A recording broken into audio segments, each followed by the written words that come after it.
ఇది కాకుండా ప్రధానమంత్రి గారు ఎప్పుడు కూడా నరేంద్ర మోదీ గారు ఎప్పుడు చెప్తారు, గ్రామంలో ఈ డ్రోన్ యూస్ చేసుకొని రైతులకి వాళ్ళ పంట పెంచడానికి ఏమేమి చేయాలో అది చేయాలి. గ్రామంలో ప్రతి ఒక్క గ్రామంలో కనీసం ఒక 10 మంది డ్రోన్ దీది అంటే డ్రోన్ని ఉపయోగించే సోదరులు ఉండాలి. ఆడవాళ్ళకి ఆ ట్రైనింగ్ ఇవ్వండి.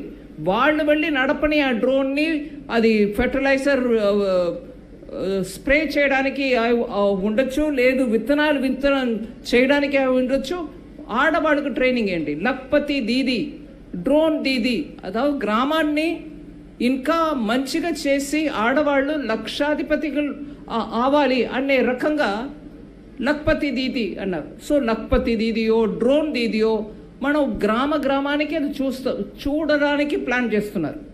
కానీ ఆ డ్రోన్ని తయారు చేసేవాళ్ళు ఎవరు, ఆ డ్రోన్ని నడిపేవాళ్ళు ఎవరు, ఆ డ్రోన్లో ఏదైనా రిపేర్ వస్తే ఆ రిపేర్ చేసేవాళ్ళు ఎవరు, దానికి ట్రైనింగ్ కావాలి అని ఇక్కడ మనం 3 రకాల ట్రైనింగ్ ఆ సైంట్ గ్రూప్ ద్వారా పెడుతున్నాం.